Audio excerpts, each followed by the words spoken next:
Así fue la historia según la mayoría de los análisis del siglo XIX, y así se ha descrito desde entonces. La versión revisada debió de ser algo así. Steinitz tenía una posición victoriosa desde un punto de vista objetivo, pero cometió unos cuantos errores que permitieron a Lasker lanzar un peligroso ataque y la posición se complicó bastante. El juego subsiguiente del aspirante y el sacrificio de la pieza crearon muchos problemas prácticos a las negras. Steinitz no consiguió defenderse de forma adecuada debido a la constante presión, y perdió. Steinitz cometió su error final en una posición que ya estaba perdida. El impacto psicológico de ser superado por una posición superficialmente sencilla y ganadora dejó atónito a Steinitz, que fue incapaz de recuperarse durante el torneo. La derrota removió algo más que la seguridad en sí mismo. Aparentemente, los principios del ajedrez sólido y lógico que Steinitz apreciaba tanto le habían traicionado. Estaba convencido de que iba ganando y jugó de acuerdo con su filosofía, y aún así perdió.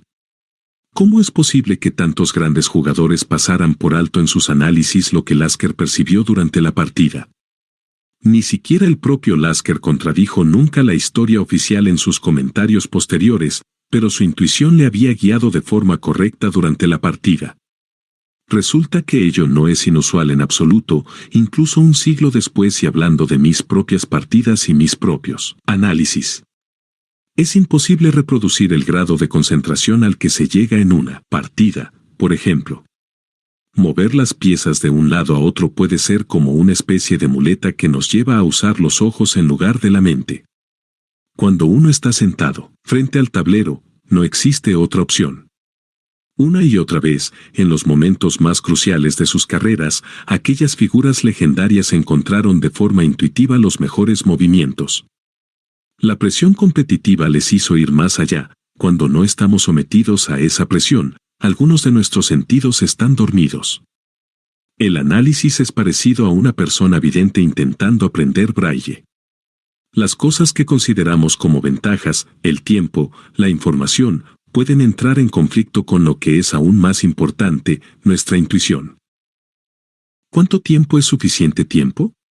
Este ejemplo no tiene la intención de abogar por una perspectiva basada puramente en un instinto, sino llamar la atención sobre el poder de la concentración y el instinto. El mayor problema con el que nos enfrentamos es no fiarnos lo suficiente de dichos instintos. Demasiado a menudo confiamos reunir toda la información y luego hacemos exactamente lo que la información nos indica que hagamos. Eso, de hecho, nos reduce al papel de un microprocesador y es la garantía de que nuestra intuición permanecerá inactiva. Todas las cosas tienen un coste. Desafiarnos a nosotros mismos con nuevos retos inevitablemente nos conducirá a algún fracaso. En más de una ocasión, todos nuestros instintos señalarán en una dirección y esa dirección resultará ser un callejón sin salida. Así que nos equivocamos, aprendemos, cometemos menos errores, ganamos más confianza, confiamos en nuestros instintos de forma más natural y el ciclo continúa. Las consecuencias de probar cualquier cosa son el fracaso y el triunfo, son inseparables. Si deseamos triunfar, hemos de aceptar el riesgo de fracasar. Cuando la burbuja del mercado de valores del .com empezó a inflarse en 1990 disparó las alarmas de casi todos los viejos analistas económicos. Seguro que aquello no podía ser real, las empresas sin beneficios simplemente no valían miles de millones de dólares de capital de mercado. Al cabo de 5 años, después de que los mercados cayeran en picado y miles de empresas quebraran, era fácil decir que aquellos ponderados analistas tenían toda la razón. Se fiaron de su intuición y se mantuvieron a distancia de las turbulentas aguas del mercado tecnológico. Otros, a pesar de saber que las pautas de las acciones.com contradecían casi toda su experiencia previa, se lanzaron a las llamas y salieron chamuscados. Pero, ¿realmente tenían razón las funestas predicciones de los conservadores? Puede ser difícil resistirse a saltar a la piscina cuando todos los demás chicos lo hacen, pero al cabo de un tiempo puede convertirse en un hábito que provoque que no saltemos nunca. Deberíamos habernos fiado más de una minoría que jugó bien, y cuya intuición les dijo que participaran y cuánto debía durar esa participación. Entre todas las famosas historias de desastres, y mi propia aventura.com está en algún lugar de esa lista, hubo inversores que entraron en aquel edificio en llamas, se llenaron los bolsillos con el oro de Internet y salieron antes de que se derrumbara. En toda disciplina hay un fuerte componente intuitivo, en el que la información es escasa y el factor tiempo es fundamental. Los analistas de bolsa intentan reconocer las pautas en las gráficas del mercado, curvas como tazas de té o cuñas ascendentes, igual que los ajedrecistas buscan patrones de juego. La intuición no solo nos dice el qué y el cómo, sino también el cuándo. Al desarrollarse, nuestros instintos se convierten en instrumentos para ahorrar tiempo y trabajo, reduciendo el tiempo que necesitamos para realizar una evaluación correcta y reduciendo el tiempo necesario para ponerla en práctica. Siempre podemos recopilar y analizar nueva información sin tomar una decisión. Algo debe indicarnos cuándo aplicar la ley de rendimientos decreciente y apretar el gatillo. Puedo considerar un movimiento durante 10 segundos, 10 minutos o una hora, ¿cuál escogeré? Una intuición bien desarrollada nos mantiene en el terreno de lo pragmático y nos hace saber cuando hemos llegado a una encrucijada que requiere más tiempo y una atención especial. El mecanismo de reconocimiento de una pauta en la que el ajedrecista se basa es esencial en cualquier terreno de la vida. En todas las situaciones hemos de preguntarnos si nos enfrentamos a una tendencia o a algo único. Detectar las tendencias, preferiblemente antes que nadie, a menudo se basa en la intuición y en otros elementos intangibles. ¿Ha sucedido antes? ¿Evolucionará de la misma forma? Los riesgos de ignorar una tendencia. En el mundo de la política es esencial detectar si un acontecimiento es extraordinario o no, si es una nueva tendencia o una nueva forma de ver una vieja tendencia. Según los medios de comunicación y las campañas presidenciales, cada periodo electoral crea media docena de paradigmas nuevos, aunque pocos acaban siendo nuevos y a la vez relevantes. En las elecciones presidenciales norteamericanas de 2004, los demócratas recordaron la derrota de Al Gore en 2000 ya cuando llegó el momento crítico de escoger al segundo de John Kerry, lo hicieron erróneamente. Decidirse por John Edwards podía parecer lógico desde el cuartel general de la campaña de Kerry, pero en el mapa electoral resultó que no tenía ningún sentido. Bush dominó el sur en las elecciones de 2000, y no había ningún motivo para pensar que Edwards podría conseguir ni un solo estado sureño para los demócratas. El día de las elecciones de 2004, el azul demócrata volvió a perder en todo el sur, incluso cayó en Carolina del Norte, el estado natal de Edwards, exactamente los mismos 13 puntos que perdió Gore en 2000. Para añadir más humillación a la injuria, los demócratas se habían gastado mucho dinero en Carolina del Norte para conseguir una derrota respetable y salvarle la cara a Edwards. Los demócratas tenían la esperanza de que la derrota de Gore en el sur hubiera sido una anomalía. Ello les llevó a seguir un camino desastroso en cuanto al análisis del material, tiempo y calidad. Fueron castigados por sus decisiones erróneas en el campo de batalla, su mala gestión de los recursos y su incapacidad de reconocer una tendencia. Si hubieran considerado la pérdida de todo el sur en 2000 como la tendencia que resultó ser, hubieran podido escoger a Dick Gephardt en lugar de Edwards. Los votos incondicionales del Medio Oeste podían darles la oportunidad de cambiar los votos de Iowa y Missouri, y sus 18 escaños electorales del rojo al azul, proporcionándole a Kerry una victoria de 269 a 268 contra Bush, aunque perdieran Ohio. Para distinguir entre una anomalía y un movimiento, no debemos limitarnos al recuento de votos y la información. Debemos centrar nuestra atención en cualquier acontecimiento nuevo y ampliar nuestra percepción. ¿En qué radica exactamente la novedad? ¿En qué se parece a algo que ya hemos visto? ¿Cómo ha cambiado el entorno? Si podemos responder a esas preguntas, tendremos una oportunidad excelente para saber si un simple copo de nieve está a punto de convertirse en una ventisca. 19. Momento de crisis. Todo se condensa en un único instante que decide nuestra vida. Franz Kafka. ¿Qué nos intimidaría más, que nos dijeran, soluciona este problema, o que nos dijeran, averigua si hay un problema? Resolver problemas se considera difícil en comparación con averiguar antes que nada si existe algún problema. Es difícil decir que tenemos suerte si nos enfrentamos a una crisis, pero saber que es necesario actuar es tranquilizador. Las auténticas demostraciones de talento e intuición surgen cuando todo parece tranquilo y no estamos seguros de qué hacer, ni siquiera de si debemos hacer algo. Cualquiera que se haya presentado a un examen tipo test sabe que la opción más inquietante es ninguna de las anteriores. De pronto aparece una respuesta abierta. ¿Quizá no exista la solución? Probemos con este breve test matemático, para el que necesitamos calculadora. 13 por 63 igual a 109b, 819c, 8.109. Por supuesto, no presenta ningún problema. La respuesta se obtiene por un simple proceso de eliminación. Nuestra intuición nos dice al instante que no necesitamos calcular nada. Pero si añadimos de ninguna de las anteriores, tenemos que cumplir con la tarea y resolver la ecuación, por muy claramente erróneas que nos parezcan las opciones A y C. Anteriormente hemos hablado de este tema con relación a los acertijos de ajedrez. Tenemos una posición y sus condiciones. Jaque mate para las blancas en 3 movimientos, es muy rígido. Las blancas juegan y ganan, es un final más abierto, pero en ambos casos sabemos antes de empezar que hemos de llegar a una solución concreta. Desplazamos el asunto a la zona de solución de los problemas de nuestro cerebro y podemos desconectar sin preocuparnos de los mecanismos de vigilancia y evaluación en profundidad. En esos casos, sin el lastre de la duda, podemos llevar a cabo esas tareas con notable eficacia. En 1987 me invitaron a una recepción especial que Atari organizó en Frankfurt. Todos sus directivos estaban allí y el maestro de ceremonias era el jefe de su división en Alemania, Alwin Stampf.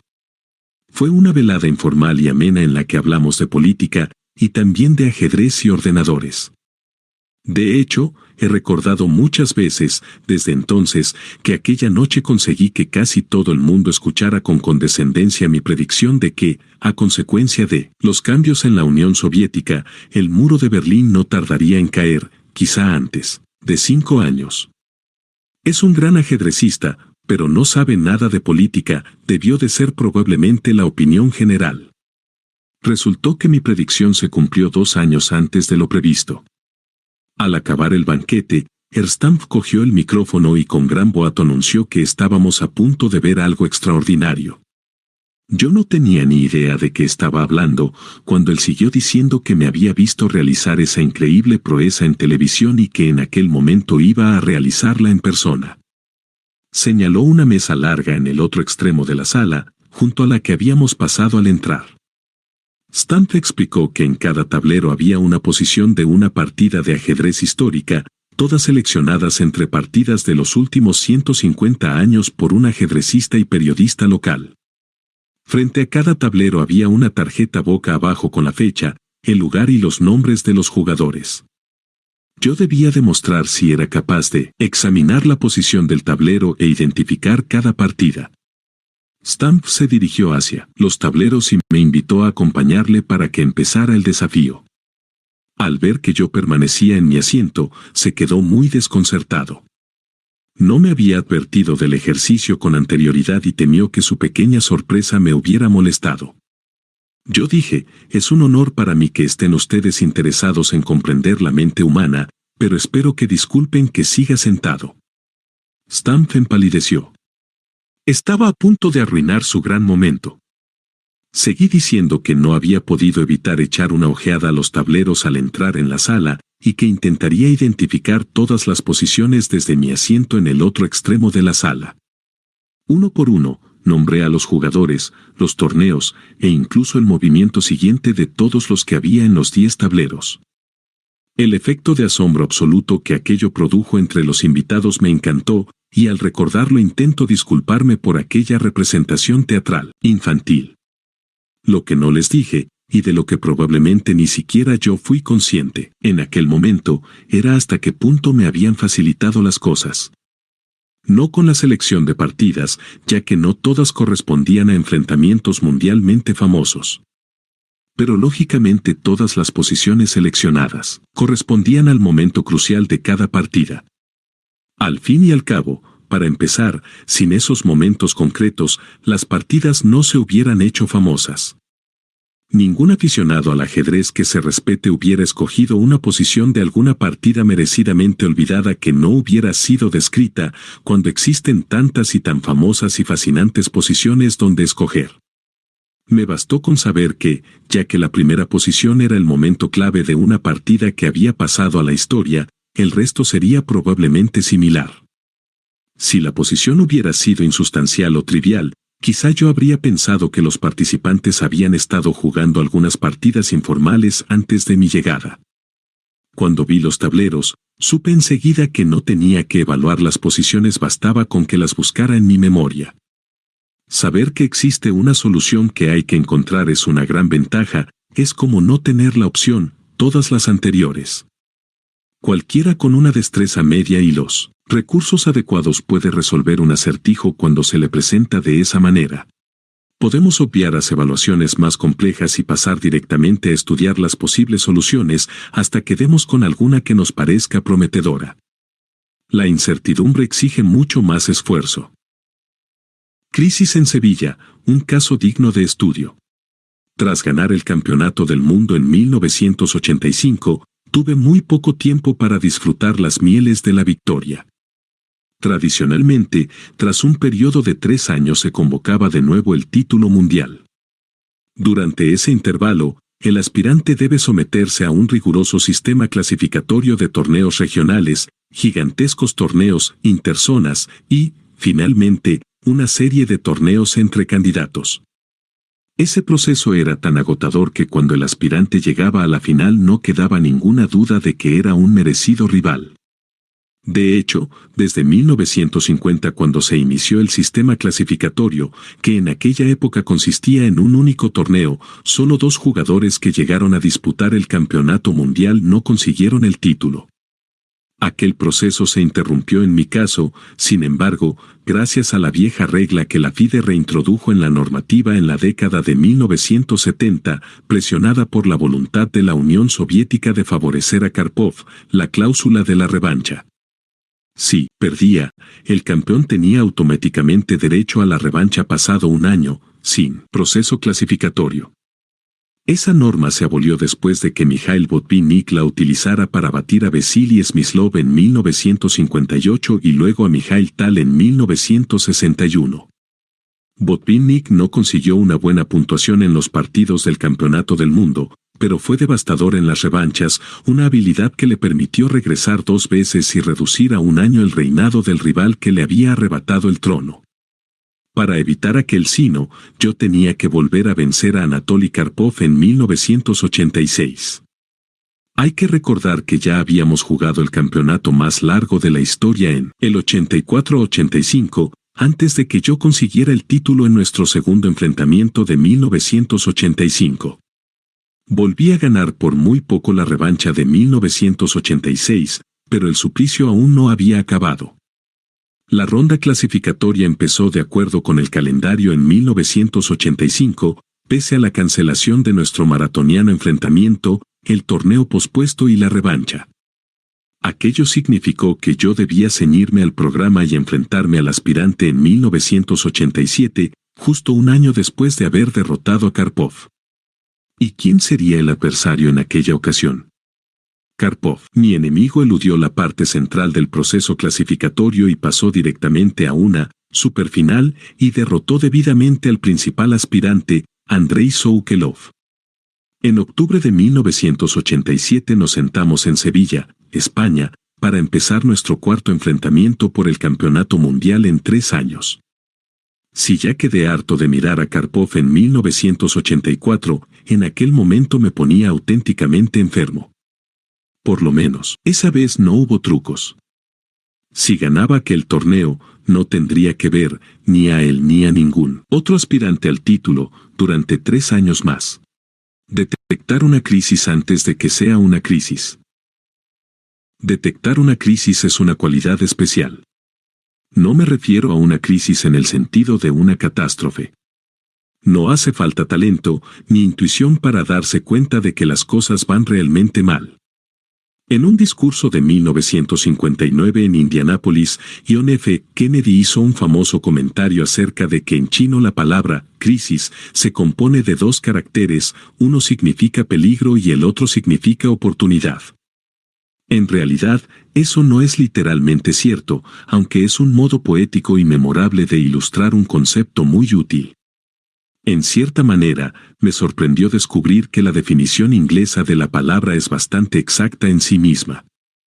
Partiendo de la acepción más común, podemos asumir en cierto modo que significa algo parecido a desastre, sin necesidad de añadir más sinónimos. Crisis significa en realidad un momento crucial, un instante crítico en el que hay mucho en juego y el futuro es incierto. También lleva implícita la imposibilidad de volver atrás.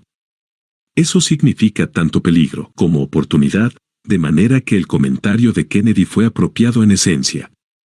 El mayor peligro reside a menudo en evitar por completo las crisis, lo cual suele significar únicamente posponerlas. Sería agradable, si bien aburrido, navegar eternamente en línea recta por aguas tranquilas, sin encontrar nunca rápidos ni curvas en el trayecto. Conseguir grandes éxitos con riesgos mínimos es la aspiración de muchos, especialmente en el escenario comercial y político actual. Sería incluso factible si de entrada contáramos con grandes ventajas del tipo de las que tiene el heredero de una fortuna cuando se dedica a los negocios.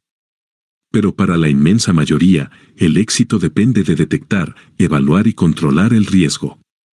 De esas tres cosas, la capacidad de detección es a menudo la más importante y siempre la más difícil. Es importante porque sin ella, en lugar de controlar el riesgo, acabamos luchando por la supervivencia cuando la crisis nos golpea. Difícil, porque requiere estar alerta frente a los cambios más sutiles.